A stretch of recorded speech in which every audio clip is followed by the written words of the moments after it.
when he was younger, Chris wanted a girlfriend, and at that time, he used to attend a college campus that I don't wish to mention because of what happened last year.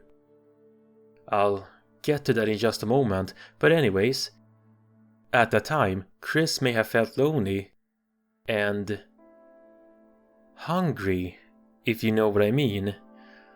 And so, his method of romantically hunting down a girl was with a attraction sign, and that sign had some racist and things in it, like you have to be cute, you have to have an average to slender body type, and you can't be a black girl.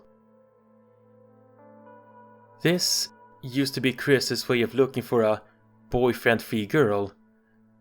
And yeah, people at that campus were not happy with that sign. And so Chris was banned from there by I think, the teachers and the dean of students. And then sometime later, Chris tried the same method again in his new hunting ground. This time, it was his local mall. And Chris was banned from there as well, sadly for him. And then sometime later, Chris decided to try a new method and location at Too Many Games. And at that point, Chris's father had passed away, and Chris had transitioned from male to female.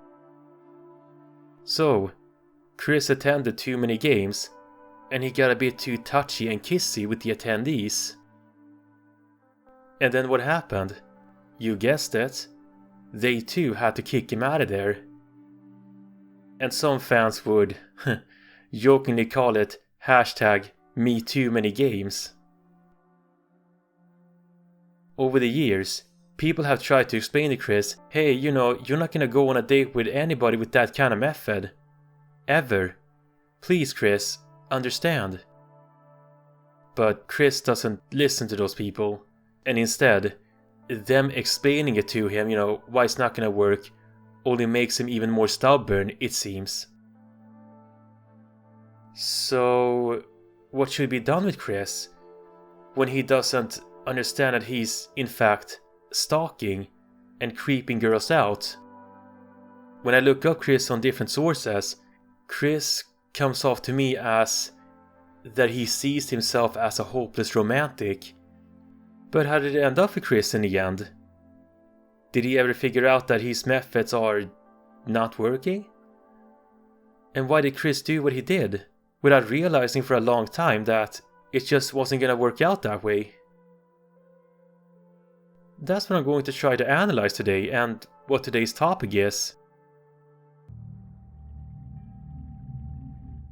Now, with the intro out of the way, what is today's analysis?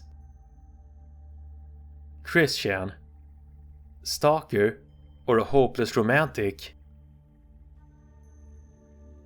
I'm going to try to analyze the whole scenario of Chris trying to pick up girls, only for it to fail, and then label him as a stalker, or a creeper, and sometimes as a sexual harasser. Now, a lot of people already know this, but for those that do not know, Chris is very much not safe for work.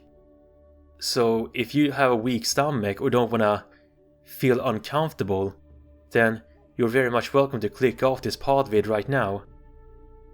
I understand, don't worry about it. I promise. And also, I don't feel like I want to make matters even worse by giving up people's full names, faces, and locations. I don't want to perpetuate that long internet tradition, you see, of giving out too many personal details. So if you would like to know in detail who these people are, then everyone is very much welcome to look them up someplace else. Please, understand. Enjoy.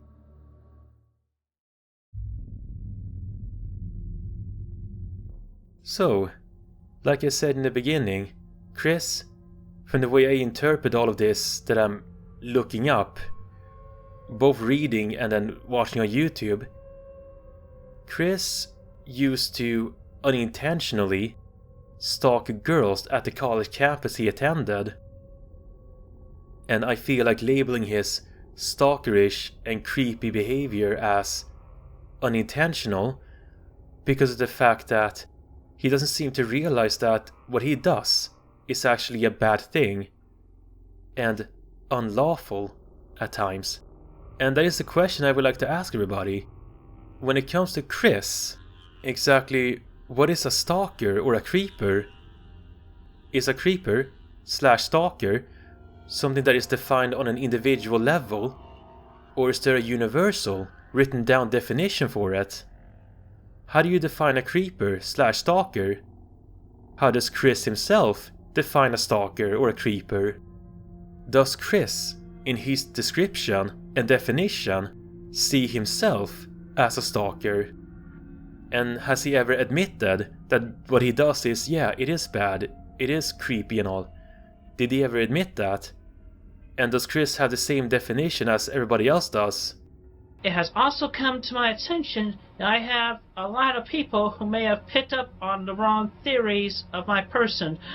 I would not quote any hate sites, but I would like to humbly apologize for appearing to be some kind of sleaze, troll, bad or whatever adjectives, good or explicit, you may feel about me. And during my high school years, I was used to being surrounded by girls in my circle. And after having to leave them, I felt ever so lonesome. And after the stress from some of the people as well as my mental block of autism, it became hard for me to approach the girls like I used to. And I would like to point out right now during my whole sweetheart search has started, I never have stalked anybody. Never have stalked. I'm telling you right now. All I did was sit around with a sign by my side that said I was looking for a boyfriend-free girl, 1825, yada yada yada, all that page. And I did all that because I have feared rejection and the infinitely high boyfriend factor, because you cannot tell which ladies are paired up and which are not. And wedding rings, that's just a whole different story because they're married. Because it's not like you give every woman a ring who's already paired up. This is one perspective. But anyway, I do not move from my seat at all unless I need to go use the restroom. That's it. Okay? I never move from my seat while I'm sitting around waiting for the girl to come to me. Because that's all I'm doing there. I'll just wait for a girl to come talk to me. Because, like I said, I'm afraid to approach him at that point. So please understand, I am not a violent person. I'm decent. I come from a caring, loving pair of parents. I'm kind. I'm considerate. I will respect your space and your feelings ever so much. And I apologize for my MySpace profile if it appears to reflect anything on the contrary of all that. I apologize that I appear to be a slow-minded person. I'm sorry for reflecting any negative feelings towards each of you that have felt them, including those who have had such feelings they have created demeaning web pages. All I ask of those people who are watching this right now is just take them down, please. I'm asking, as an innocent victim of misunderstanding, just take down your web pages or add them to positively better reflect my feelings as an individual, as a person, as a man who has suffered like most everybody in this world that we all live in. Thank you very much for your time and listening, and please remember, I'm an innocent person, just like most every one of you. I've had my faults. I've had my share of bad times. I have my share of good times. Please understand that. Thank you again. Take care. Is Chris even aware that he used to stalk girls? And is he deserving to be labeled as such, even if he himself doesn't seem to realize it half the time? You see, that is what I think what the whole problem is with Chris and his quote-unquote romantic attempts to woo a girl. Chris may have thought what he did back then was okay, but it was not okay. Like I said in the intro, Chris was, if I may say, unintentionally being creepy and stalkerish around those girls in that college and at the mall and too many games. But if you would tell Chris up front that he is soliciting with that attraction sign, Chris would be like, "What? No, I'm not. I'm not stalking anybody. I'm not soliciting with my attraction sign. I just want to find, that special one. The perfect girl. What are you slanderous trolls talking about?" And that's what I think what Chris was thinking back then. And maybe still is for a thing for Chris in the here and now, maybe. I think the problem here is that Chris doesn't understand half the time of what people are trying to tell him. And I don't think that not even he himself knows what he's saying half the time. Because, he's got autism, as Chris has openly stated so many times. And I think his autism plays a part in why he doesn't understand what people are trying to tell him and what he's doing. And because he's got autism, he may have a difference in definition to naming things, like the word boyfriend-free girl, which normal people would just say single or maybe bachelorette. But Chris, in his definition, says boyfriend-free girl. And this is why I think that Chris has a difference in definition to what a stalker or a creeper is.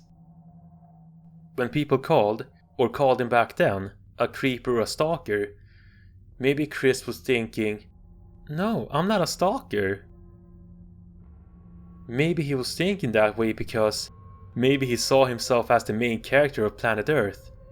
Maybe Chris believes that since he's the main character of everything, he's the ultimate good guy and he can do no wrong. In Chris's mind, maybe he thinks that someone who's a stalker or a creeper is someone who's a middle-aged, barely educated, obese, teethless, slimy bald guy. Which is sort of ironic, because Chris does sort of match that description, in a way. Or maybe Chris thinks that a stalker is a one-dimensional Saturday morning cartoon villain, someone that's just evil just for the sake of being evil.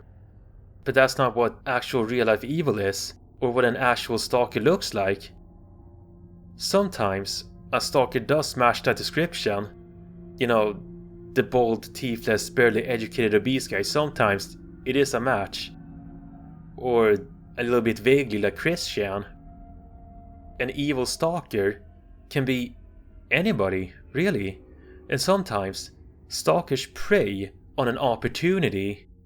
The victim doesn't go up to the stalker. Sometimes the stalker goes up to the victim.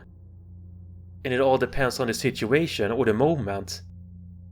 Anybody can do good or evil, or be a stalker, but since Chris doesn't realize this, or is using a different definition, Chris is unintentionally putting himself in danger almost all the time, or he used to, and he didn't seem to realize this back then.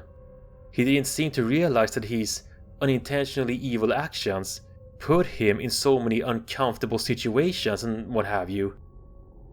If this is how it is for Chris, a difference in his own definition, then basically Chris is saying, without even realizing what he's saying, is that good is bad and bad is good.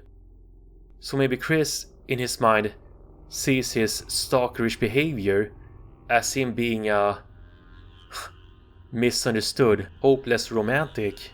Or maybe Chris sees himself as a Casanova.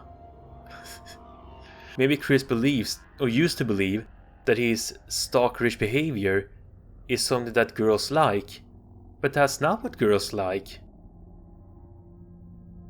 Another theory to why I think Chris is being stubborn with his approach could be because years ago, Chris played a game on his Nintendo DS called Sprung, I think it is called. It is a dating sim visual novel adventure game hybrid, I think? And since then, Chris seems to be deeply convinced and stubborn that now that he's played that game, he now thinks that he knows everything about how to woo the ladies. Despite the fact that the game wasn't received that well. It only received from mediocre to mixed reviews. This maybe is one of the reasons to why Chris stubbornly tries the same method over and over again. For you see, fantasy will always be perfect. Things will always play out 100% in everyone's heads. But it doesn't a lot of times. And so, when Chris tries to do or say something he learned from the game Sprung, or from a cartoon, and it doesn't work that way, Chris stubbornly tries it again. Maybe Chris was thinking, no, that doesn't count, my attempts with that girl didn't go so well because I wasn't doing the thing correctly. But next time, I will try harder, and I will get it right next time. Just like I was promised in that game, Sprung. Sprung must be 100% accurate. It must be. There is no way that I've been lied to. I didn't play that game for no reason. I believe this is the reason why Chris does the same thing again and again. Maybe because he really wants to believe so badly that, that's how it works, but it doesn't work out that way. It just doesn't work that way. And another thing which I believe ties into what I said previously about cartoons is when Chris was a young boy, he watched those kinds of cartoons where the hero is always perfect, without any major flaws and hard feelings, and is always morally correct, no matter what. And the story in those now obsolete cartoons is the typical one-sided storytelling of a perfect main character that is always good versus a main villain that is always evil. The main character, which is mostly a guy, saves the day and gets the girl. The main character is born perfect, and everybody should follow his golden example, because the main character in those stories is always the ideal father figure for all the kids to admire. And the villain in those cartoons and stories is just evil, just for the sake of being evil. That is the typical kind of media Chris consumed a lot as a kid, if I am not mistaken. Now, when it comes to normal kids, they can be quite impressionable to certain things and new ideas. And then as normal kids get older, like in their 20s or 30s, they stop being that impressionable and becomes a bit conservative, if I may say so. But since Chris has autism, he could have been susceptible to these new ideas of, the hero saves the day and gets the girl kind of things. Chris could have been susceptible to that notion extra more than how it is for normal kids. Because of his autism. And since Chris has autism, Chris, even in his 20s and 30s, was still very impressionable to what people told him. Like the idea guys and, what was his name? Blue Spike. When a normal kid sees a cartoon, I think a lot of those kids know, on a subconscious level, that it is just a silly cartoon with terrible logic and values. And that could be the entertaining part of it, because of how silly and outrageous it is. But since Chris has autism, Chris may have seen those cartoons as educational videos, as teaching tools. But don't worry everybody, not all autistics, not all people with autism are quite impressionable to new ideas and what people tell them all the time. Not all of them. For some autistics, it can be the other way around, where they don't want to listen to people, or move to a new neighborhood, or learn new things. And I think Chris may be a mix of both. I think Chris seems like someone who's quite impressionable to what he sees on the TV, or at least back then. Even in his young adulthood, even in his 20s, while at the same time, Chris doesn't want to learn from a lot of his mistakes and receive new information, it seems. I think the reason why he doesn't learn much from his mistakes could be because of a deep-seated conviction of what I said not long ago. No, that doesn't count. I'm gonna do that again, and this time I will do it just as planned in my head and get it right. And this deep-seated conviction could be because, what I said earlier about fantasy versus reality, what I said earlier about that fantasy is perfect, and when you play those fantasies out in the real world, it doesn't work out all the time. Fantasy versus reality. But I don't mean to go in circles now.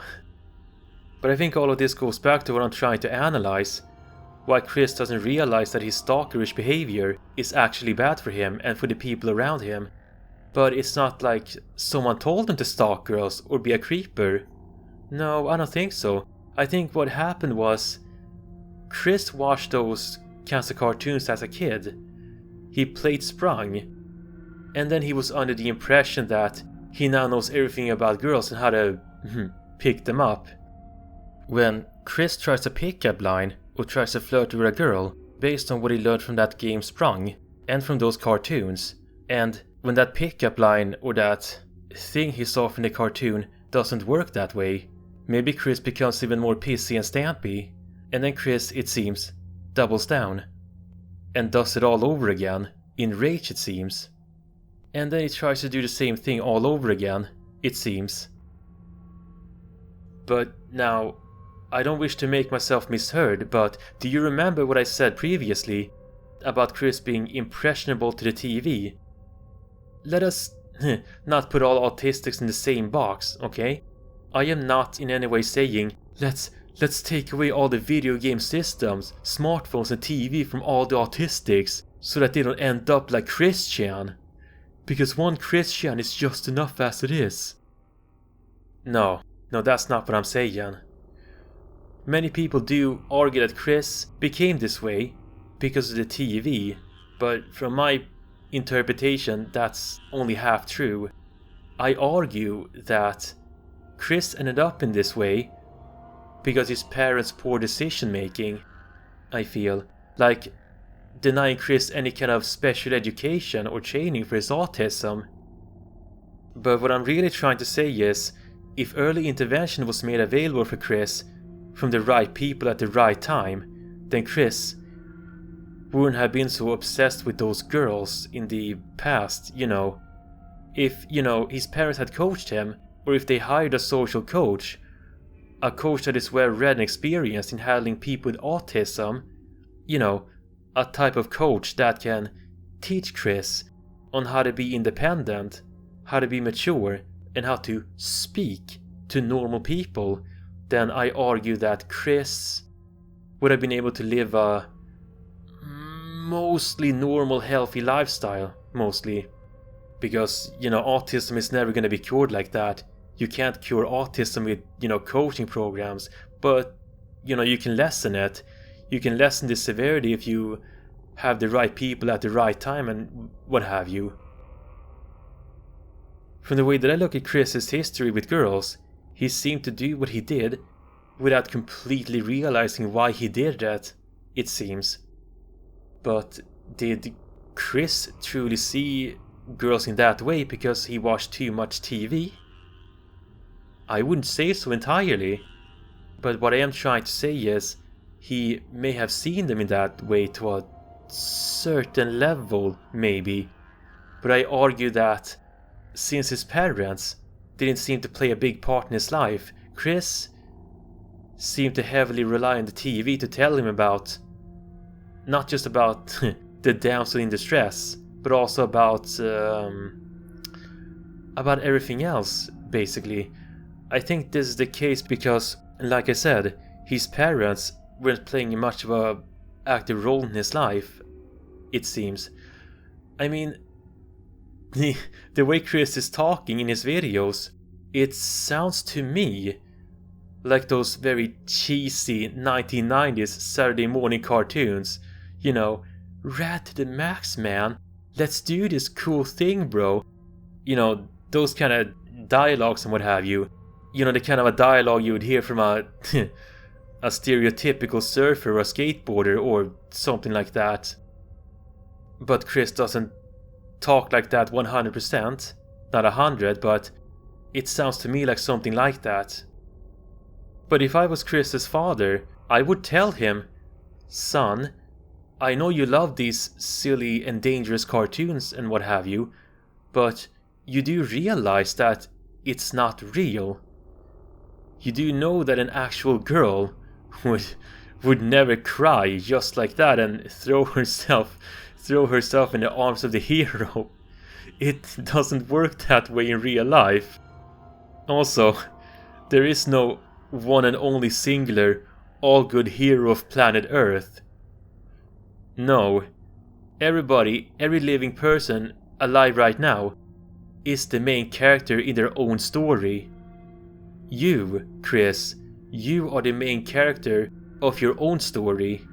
Your own story that is the journey of life. The main character, in quotation, is never gonna be handed a golden opportunity to save the world. Do you understand, Chris?" This is basically what I would have said to Chris if I was his father. I would do whatever I could to let him know that fantasy and real life are two different things. I would not spring Chris into the real world just like that. No, I think it would be dangerous to do so. If I was Chris's father, I would let Chris know 100 million times that, you know, girls aren't really like what he sees on the TV. They're not really like that. But his actual mommy and daddy didn't seem to tell him that. It seems to me like his parents just gave him what he wanted and let him have at it. And as a consequence of Chris's misguided notion of imitating what he sees on the TV, not only does he turn girls off, he also gets kicked out of different places. A lot. I mean, I am not so sure about the laws of America, but I am surprised that his bad behavior, you know, stalkerish actions, didn't put him in jail much sooner. But as a lot of people know, Chris is now in jail, but not because of his stalkerish behavior, not because he was soliciting for, you know, but because he took advantage of his almost 80-year-old mother in all the wrong ways. And this is the reason why I don't wish to mention that college campus by name, because I don't want to give it a bad name. But anyways, the decade-long saga of Chris Chan will inevitably and slowly come to an end now, or rather, now that he's in jail, has probably put on an indefinite hiatus, please understand. Because if I'm not mistaken, Chris will eventually be released from jail in, I speculate, maybe 10 years from now. But by that point, his mom is most likely no more by then. But you know what? That's not the reason behind why he was arrested. I mean, yes, he was arrested for what he did to his mom, but my overall takeaway to why he was arrested, you know, why he ended up in jail, is because his parents failed him. They failed to steer him in the right direction. They didn't provide any kind of social coaching for him. And his father also paid some girls to be friends with Chris? I mean, with that kind of a parenting, it is no accident that Chris ended up the way he did, and now he's in jail. And that's no accident. But I guess I'll cap off this episode by saying that if Chris had an early intervention, he would have been in a better place with good people, people that actually cares about him, a better place without his delusion of solitude, without the love quest, without the trolls, without Encyclopedia Dramatica, without the Solitude Wiki or Quickie, and especially a better place that is not jail. And I guess my closing statement for today's episode is, for any parents out there that might be listening to this, or anybody that's thinking about having kids. Now, I am not a parent myself, I am not. I am an uncle, but I think I would like to give my input anyways, So, here is my input. As soon as your baby is brought into this world, in the hospital, I presume, you can no longer be you. The day your firstborn kid is born, you become a parent. You are not what you were yesterday. And now that you are a parent, you have to do whatever you can to steer your kids in the right direction, to make sure that they don't ever grow up to become the next Christian. And like I said, you better play an active role in your kid's life and teach them right from wrong. And hey, if your kid is born with autism and you cannot teach them the same way as you would a normal kid, then, in my opinion, I think you should put the kid through a social coaching program so that your autistic kid can have a very much normal life. A very much normal life with normal friends and live in the real world and not in front of the TV or on the internet or with video games all the time. Because I believe this is what fueled Chris's unintentional racism towards women. I believe because of the fact that Chris's parents failed him. Chris may have seen the real world as something of a cartoon from the TV. You know, there's a main character, he's best at everything, he doesn't have any hardships, the hero saves the world, gets the girl, and then sometime later, they decide to have kids, and then they live happily forever after. The end.